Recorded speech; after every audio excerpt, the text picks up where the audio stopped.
아름다운 찬송이었습니다. 오늘 본문을 보면서 예수님이 제자들 중에서 12명을 사도로 세우시는 장면이 나오죠. 근데 사도로 세우시기 전에 예수님이 뭐 했어요? 하나님 앞에 기도했잖아요. 기도하시고 사도를 세우시는 그런 장면이 나옵니다. 이 문장을 보면서, 성경을 보면서 많은 생각을 하게 됐어요.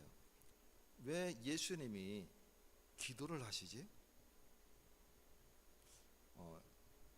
빌립보서 2장 6절에 보면 그는 하나님의 본체시나 이렇게 말씀하고 있어요. 그는 하나님이신데 왜 기도하시지? 그것을 처음에는 의문을 가졌어요. 예수님이 왜 기도하셨을까요? 우리가 이걸 깊이 생각을 해봐야 됩니다.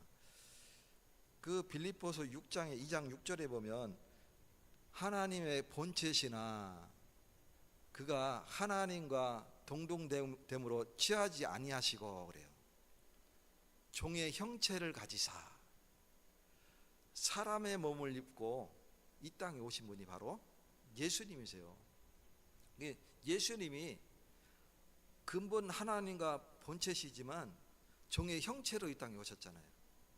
종은 누굽니까? 바로 우리 사람을 뜻해요. 그래서 사람의 몸을 입고 이 땅에 오신 분이 예수님이세요. 그래서 종의 형체이기 때문에 종은 주인의 말을 늘 잘 따라야 돼요. 그렇기 때문에 주인의 뜻이 어디에 있는지 늘 질문해야 되는 거예요. 지금 제자들 중에서 사도를 세웠는데 예수님이 하나님 앞에 기도하시면 그는 근본 하나님의 본체시지만 종의 형체를 입으시고 이 땅에 오셨기 때문에 사람의 몸을 입고 하나님 앞에 기도하는 장면이에요. 우리가 이걸 깊이 생각해야 됩니다. 그래서 사람은 종이기 때문에 하나님 앞에 기도하면서 인도받아야 되는 거구나. 지금 예수님이 우리의 본이 되시는 거예요. 우리가 중요한 일을 앞두고 그냥 무작정 시작하는 것이 아니라 하나님 앞에 질문하면서 시작할 수 있어야 돼요. 저와 여러분이 이것을 분명히 기억해야 됩니다. 그래서 우리가 예사람교회 개척할 때도 그냥 막 시작한 것이 아니라 하나님 앞에 기도하면서 시작을 했어요. 지금까지도 지금 아침 기도 시간, 저녁 기도 시간 이렇게 지금 계속 유지해 오고 있고 앞으로도 계속 할 일입니다. 그래서 기도로 모든 일을 한다는 것은 너무나 당연한 거예요. 왜? 종이 주인에게 뜻을 알아야 되니까. 너무나 당연한 거예요. 그 예수님이 종의 형상을 입고 이 땅에 오셨기 때문에, 형체로 오셨기 때문에 하나님 앞에 기도하면서 중요한 일을 하실 때는 이렇게 하는 모습들을 우리가 보게 돼요. 우리도 그러기 때문에 그 예수님을 본받아서 똑같이 하나님 앞에 질문할 수 있는 그런 사람이 되어야 되는 거예요. 그래서 제가 빌립보서 2장 6절을 읽으면서 예수님이 그래서 기도하셨구나, 대번에 이해가 됐습니다. 저와 여러분이 종은 하나님의 뜻을 알기 위하여 기도하면서 인도받는 축복을 누려야 돼요. 불신자들도요, 무당한테 물어봅니다. 전직 대통령도 계속 무당한테 물어봤잖아요, 그죠? 그 전 대통령, 그 전에 역대 대통령 중에 무당 사용 안 한 대통령 없을 거예요. 좌파든 우파든 그 상관없이 똑같아요. 대통령만 그렇습니까? 대기업 회장들도 마찬가지예요.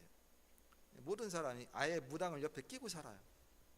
그래서 하다못해 넥타이까지도 오늘은 무슨 색 넥타이를 멜고 하면서 질문하면서 인도받는 그런 대기업 회장도 있다고 그래요.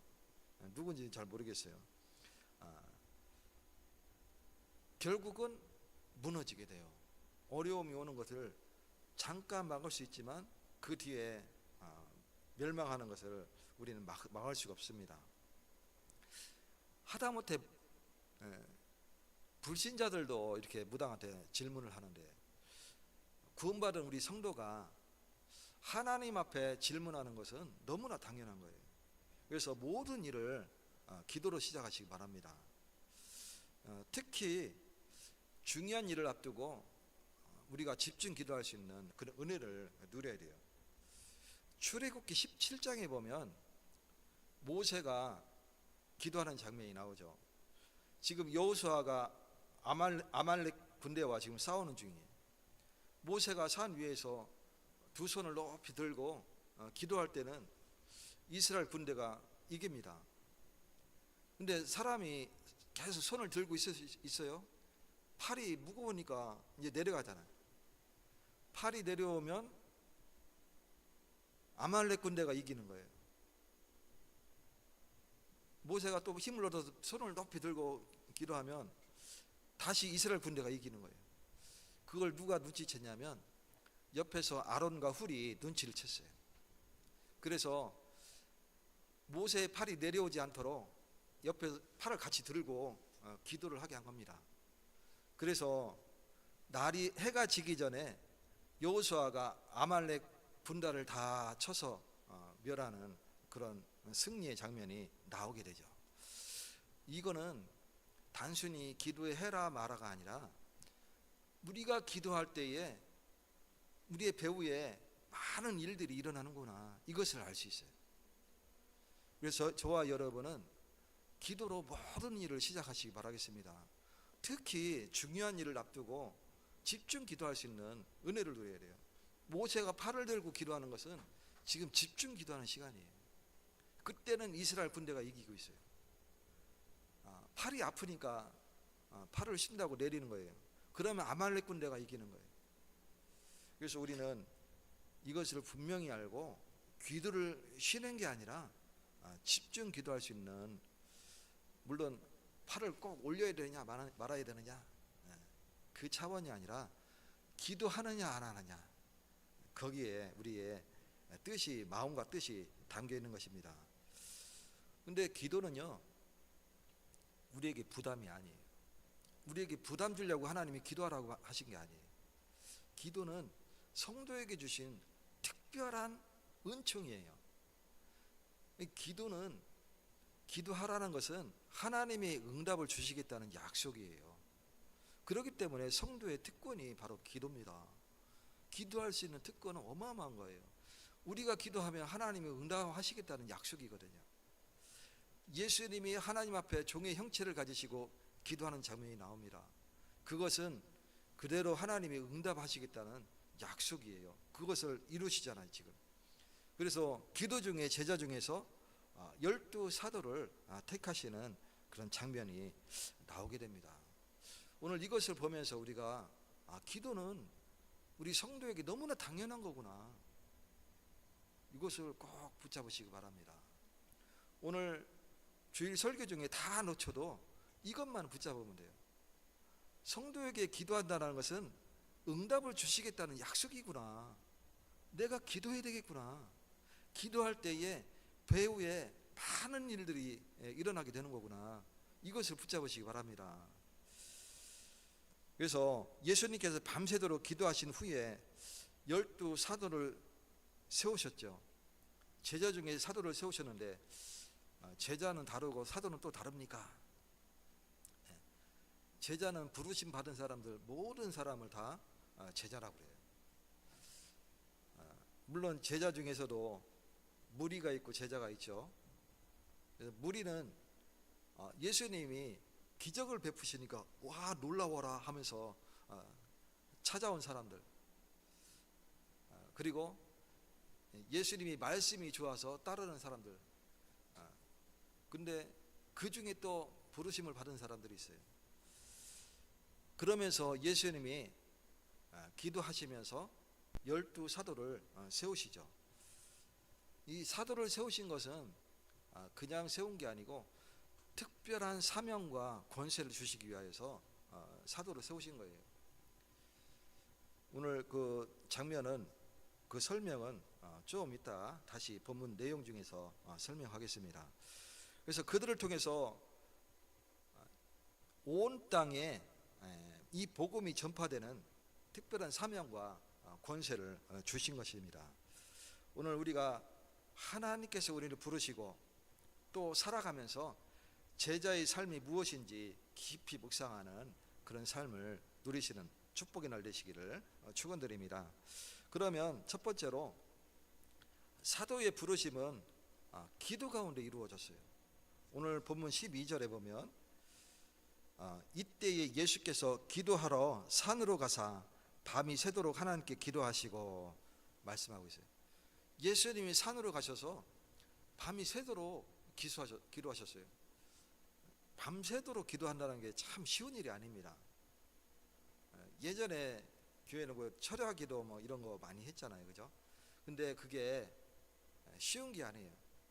더더군다나 같이 모여서 하는 거는 그 영성이 같이 모여 있을 때 영성이 있고 그 분위기가 있기 때문에 어찌어찌 날밤 새면서 기도할 수 있어요.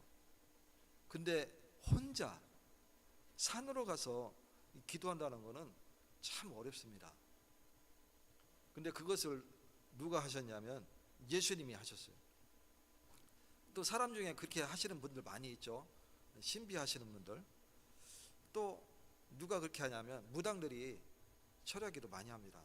그래서 영빨이 떨어지면 안 되기 때문에 그거 한 줄기 붙잡으려고 무당들은 촛불을 들고 산으로 뭐 강으로 때로는 바다 어디 돌 위로 찾아다니면서 막 기도하는 모습들을 보게 돼요. 왜 그러냐면 무당에게는 그 영빨이 생명이기 때문에 그래요. 그거 놓쳐버리면 무당짓도 못해요.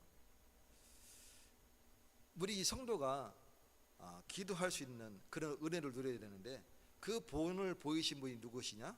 바로 예수님이세요. 그래서 예수님은 중요한 사역을 앞두고 항상 기도하시는 모습을 보이셨어요. 그렇다면 우리가 중요한 사역을 앞두고 항상 기도할 수 있는 그런 제자가 되어야 됩니다. 12사도를 택하기 전에도 오늘 본문에 12절에 밤새워 기도하는 모습을 보았잖아요, 우리가. 그렇다면 우리가 중요한 일을 시작하기 전에 우리가 기도할 수 있어야 돼요. 예전에 오랫동안 훈련 받으면서 한 20여 년 전에 이런 설교를 들었어요. 초등학생이 중학교 가기 전에 중학교 가야 됩니까 말아야 됩니까? 기도하는 게 옳으냐 마르냐? 그냥 당연히 가야 되는 거 아니냐? 기도하기 전에. 유치원생이 초등학교 들어가기 전에 초등학교 가기 전에 기도해야 말아야 되냐? 뭐 초등학교 가야 됩니까 말아야 됩니까? 그거는 논지가 틀린 얘기예요. 당연히 초등학교도 가야 되고 중학교 들어가야 되지만 우리의 기도 내용은 그게 아니잖아요. 우리가 초등학교 들어가면서 좋은 담임 선생님, 내가 신앙생활하면서 좋은 친구들, 내 영성이 자랄 수 있는 중요한 포럼할 수 있는 친구들 그 만남 주세요 한 기도가 너무나 당연한 거예요. 내가 중학교 지나가면서 중학교 가냐 안 가냐 그 기도가 아니라 내가 중학교를 지나가게 되는데 좋은 만남 주세요 하나님. 내가 신앙생활 하면서 복음을 전할 수 있는 좋은 친구들 또 좋은 선생과의 만남을 축복해 주세요. 기도하는 건 너무나 당연한 거예요. 내가 대학교 들어가느냐 안 들어가느냐 그거는 들어가도 되고 안 들어가도 돼요. 내 재능에 따라서 내가 인도받으면 되거든요. 근데 내가 재능이 어떤 재능을 가지고 있습니까? 질문할 수 있어야 되잖아요. 그죠? 그건 너무나 당연한 거예요. 우리는 논지를 흐리는 그 설교는 내가 지금에 와서는 그게 잘못됐다라는 것을 알게 되겠어요. 그러나 우리가 정말 모든 일에 있어서 기도할 수 있는 그런 사람이 되어야 됩니다. 그래서 사역의 성공은 우리가 사역을 함에 있어서 그 사역이 성공적이냐 아니면 실패냐 그것은 내 능력이 아니고 내 기도의 깊이에 따라서 달라지는 거예요. 내 기도의 깊이에 따라서 이 사역이 정말 성령 인도받는 사역이냐 아니면 성령 인도받지 않는 사역이냐 내 노력의 산물이냐 그 차이가 있는 거예요. 내 노력의 산물은 반드시 무너집니다. 내 기도의 깊이가 있는 사역이면 그 사역은 반드시 성령이 인도받는 사역입니다. 오늘 우리도 중요한 순간마다 정말 기도할 수 있는 그런 축복을 누리시기 바라겠습니다. 기도는 하나님과의 소통입니다. 왜 모세가 두 손을 높이 들었겠습니까? 하나님과의 소통입니다. 그게 온 지금 이스라엘 군대와 백성이 다 보고 있잖아요. 특히 옆에서 아론과 훌이 눈치챘잖아요. 손을 들면 이기고 손을 내리면 이스라엘 군대가 아말렉 군대에 밀리는 장면을 보았잖아요. 그것은 기도하라는 사인이잖아요. 우리가 기도할 때에 하나님의 성령의 역사가 일어나게 되는 겁니다. 우리도 하나님의 부르심을 깨닫고 정말 이 일을 감당하려면 내가 정말 기도의 자리에 있어야 되겠구나. 내가 주님이 주시는 힘을 얻어야 되겠구나. 이것을 붙잡는 날 되시기 바랍니다. 누가복음 18장 1절에 보면 항상 기도하고 낙심하지 말아라 이렇게 말씀하고 있어요.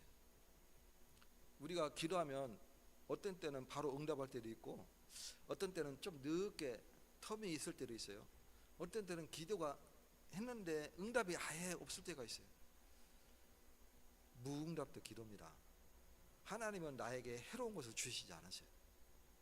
그래서 내가 로또 반드시 당첨되게 해주세요. 이걸로 세계복음화 해야 되잖아요.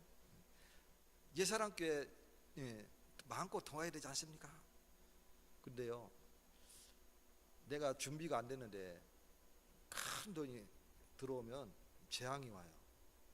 제가 안산에 있을 때 그 봤잖아요.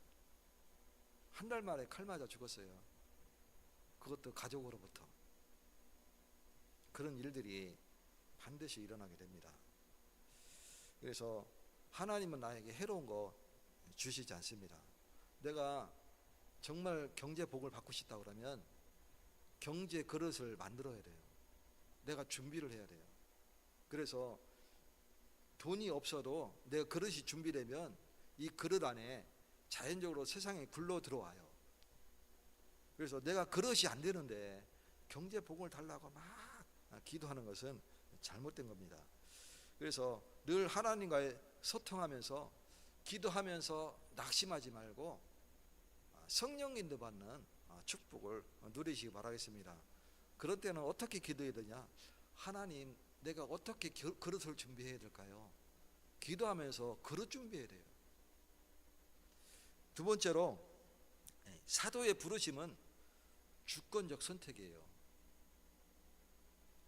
예수님이 산에 올라가셔서 밤새도록 기도하시고 내려오셔서 제자 중에서 사도를 세우셨어요. 이 사도를 세우심은 왜 그 사람만 세웁니까? 나는 뭡니까? 따질 이유가 없는 거예요. 하나님의 주권적인 선택이에요. 이 많은 제자 중에서 예수님이 12명을 택하셨어요. 왜 12명이죠? 왜 12명을 택하셨습니까? 이스라엘이 10이라는 숫자를 좋아한다고 얘기를 해요. 그래서 12명 세웠다고 누가 얘기하셨는데 그것도 일리가 있는 것 같아요. 근데 중요한 이유가 있습니다. 과거에 12지파를 세우셨어요.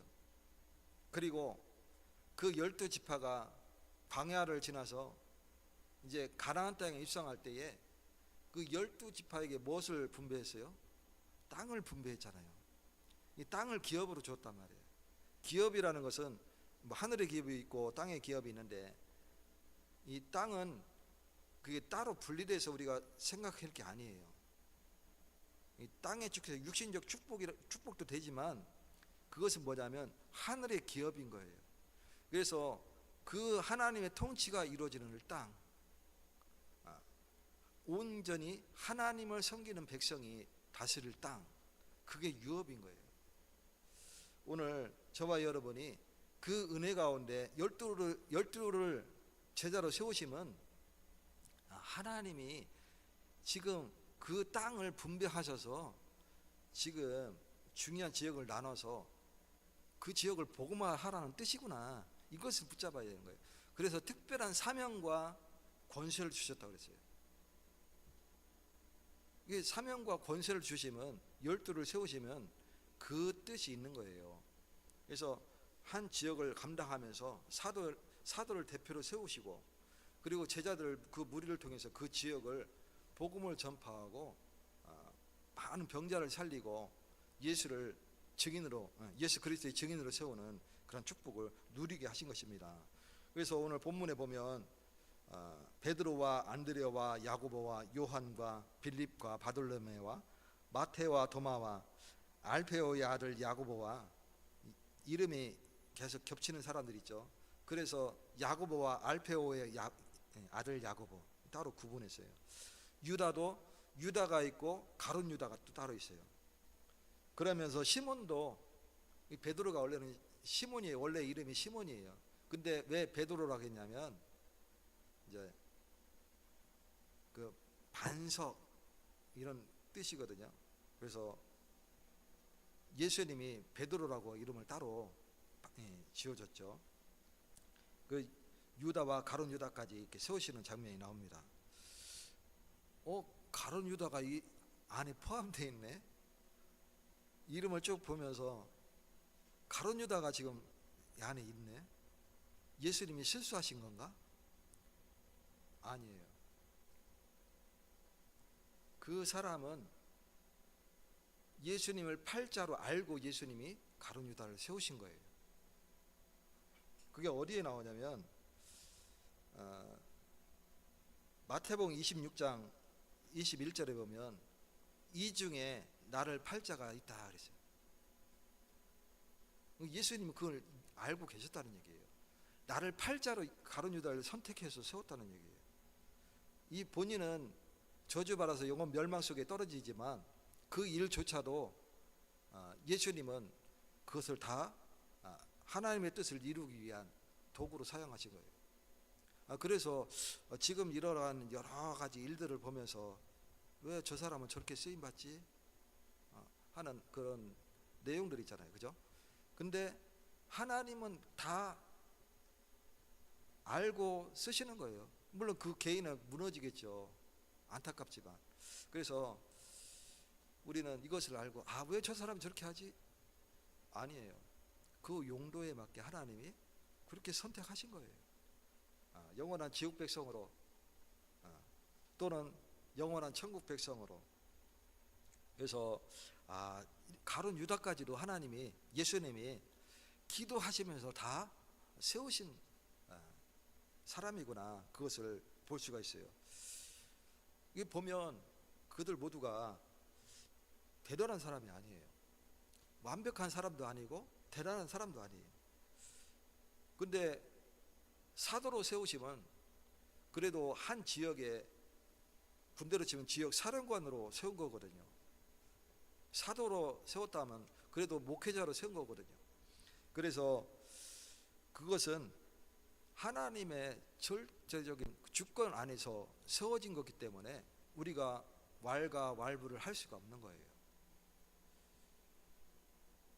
그 사람의 조건이 아니라 하나님의 뜻과 계획으로 세워짐을 우리는 분명히 알아야 됩니다. 그래서 요한복음 15장 16절에 너희가 나를 택한 것이 아니요 내가 너희를 택하여 세웠다, 이렇게 기록하고 있어요. 내가 잘해서 하나님이 세우신 게 아니고 하나님이 나를 택정하여 세우신 거예요. 이 부족하지만 이 앞에 선 이 목사가 내가 스스로 나 목사할게요 하고 선 게 아니라 하나님이 택정하여 부르셔서 부족한 종으로 그냥 세우신 거예요. 왜? 가문 살리고 지역 살리고 다음 세대 살리고 그리고 다민족 살리라고. 우리 교회 주보에 보면 우리 기도 제목 있잖아요. 그죠? 이게 그냥 나온 게 아니고 이 목사하고 우리가 기도하면서 나온 기도 제목입니다. 그래서 이 옛사람 교회는 가문 살리고 그리고 지역 살리고 다음 세대 살리고 다민족 살리라는 교회로 우리를 부르셨구나.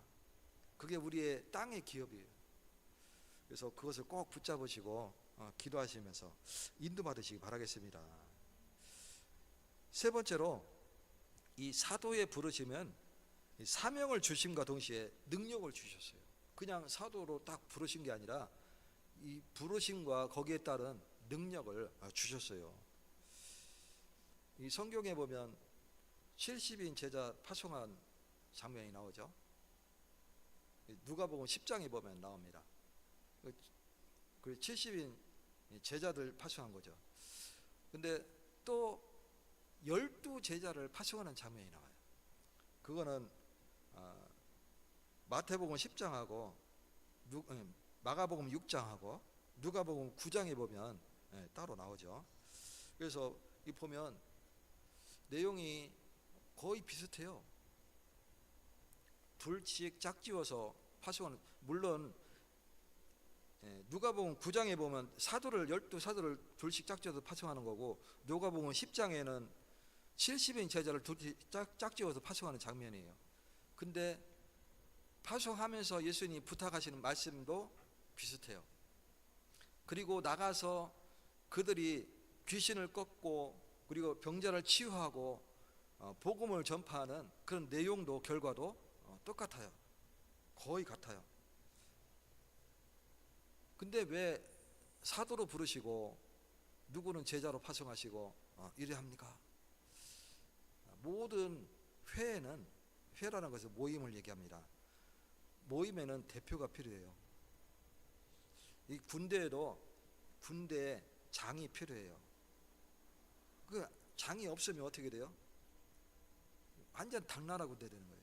그 옛날 전투에서는, 그래서 몽골이 세계를 지배했잖아요. 그죠? 대단합니다. 근데 이 군대가, 몽골 군대가 큰 말이 가지고 몽고말 작습니다. 근데 이게 지구력이 굉장히 뛰어나요. 하루 종일 달릴 수 있어요. 그래서 이 몽고말이 굉장히 유용한데, 이 사람들이 말 타면서 활을 쏘는데, 활을 쏘면서 적전 가서 부딪히는 게 아니라 이 사람들은 회전을 합니다. 계속 돌아가면서 계속 활을 쏘는 거예요. 그게 몽골 군대의 기본 교리인데, 돌아가면서 활을 계속 쏘기 때문에 상대방 군대는 항상 무너지게 될 수밖에 없는 그런 상황을 맞는데, 근데 그 중에서 이 사람들이 뭘 제일 먼저 하냐면, 대장으로 보이는 좋은 갑옷을 입고 좋은 투구를 쓴 사람 가장 먼저 거기다 활을 쏴요. 그러면 대장이 죽으면 어떻게 돼요? 그 군대는 중구난방이 되는 거예요.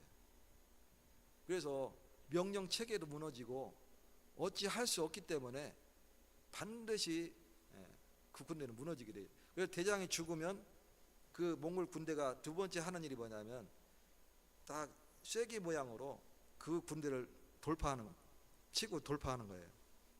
이 군대가 나눠지고 하면서 멸렬하게 되는 거죠. 마찬가지예요. 이 모임의 회에 대표가 없으면 무너지게 돼요. 그래서 제자 중에서 사도를 따로 택하여 세운 겁니다. 오늘 저와 여러분이 나는 제자고 누구는 사도고 왜 그렇게 합니까? 그게 아니에요. 하나님의 주권적 선택으로 인하여서 이 모임을 잘 이끌어서 이 지역을 복음화하도록 하나님 세우신 종이구나, 그것을 붙잡으시기 바라겠습니다. 그래서 우리는 예수님의 말씀을 잘 듣고 또 고침을 받으려 나와왔어요. 예수님의 능력이 사도들에게 흘러가요.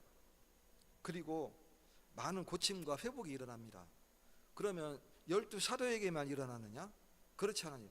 믿는 제자들에게 똑같이 그런 일들이 일어납니다. 사복음서에 다 나옵니다. 똑같이. 마태복음 10장에도 나오고요. 그 같은 내용이 마가복음 6장에 있습니다. 또 누가복음 9장에 같은 내용이 있죠. 그래서 그들이 가서 복음을 전할 때에 귀신도 떨면서 떠나가더이다 고백하는 장면이 나오잖아요. 많은 병자가 치유되더이다 고백하잖아요. 똑같은 일들이 일어나게 됩니다. 사도가 가든 제자가 가든 똑같은 일들이 일어나게 돼요. 귀신을 제어할 권능도 우리에게 주셨다고 예수님은 분명히 말씀하고 있습니다. 그래서 우리도 세상 속에서 이 복음의 통로, 우리가 이 복음의 통로예요. 가서 복음을 전하는 통로가 되는데, 은혜의 통로에 부름받은 자리이기 때문에 우리가 가는 모든 곳에 귀신도 벌벌 떨면서 떠나가게 되는 역사가 일어나게 되는 줄 믿으시기 바라겠습니다. 그래서 사도행전 1장 8절에 보면 오직 성령이 너희에게 임하시면 너희가 권능을 받고 예루살렘과 온 유대와 사마리아와 땅끝까지 이르러 내 증인이 되리라. 우리에게 성령을 주시고 권능을 주셨어요. 땅끝까지 증인되어지는 축복을 누리시기를 축원드립니다. 결론적으로 예수님은 지금도 우리를 부르시고 사명자로 세우셨습니다. 내가 할 일은 하나님과 늘 소통할 수 있는 기도의 자리를 지키는 거예요. 우리가 하나님의 뜻을 구할 때에 우리는 부르심을 분별할 수 있는 깨달음이 오게 됩니다. 하나님이 그래서 나를 부르셨구나. 그 속으로 내가 인도받아야 되겠구나. 나는 부족한데 아무런 조건이 없는데 이 조건과 상관없이 하나님의 은혜로 나를 택하셨구나. 이것이 깨달아지게 돼요. 그게 기도의 능력입니다. 그래서 이 부르심에는 반드시 하나님의 사명이 따라오고 또 능력을 주셔서 그 사명을 감당하도록 권능을 더하시는 것을 보게 돼요. 오늘 우리는 나를 제자로 부르셨구나, 나를 사도로 부르셨구나 마음에 새기면서 하나님께서 나에게 맡기신 삶의 자리에서 복음의 증인으로 살아가시기를 예수 그리스도 이름으로 축원드립니다. 하나님 아버지 감사드립니다. 부족한 우리를 하나님이 불러 세우시고 제자로 사도로 부르셔서 복음의 증인으로 축복되게 하시니 감사드립니다. 우리가 나아가는 모든 발걸음 속에 하나님이 함께 하시고 우리가 복음을 증거할 때에 성령이 역사하시며 모든 흑암 나라가 무너지게 하시고 하늘 군대를 동원하시고 하나님의 나라가 임하는 축복을 누리게 하여 주시옵소서. 예수 그리스도 이름으로 기도 올리옵나이다. 아멘.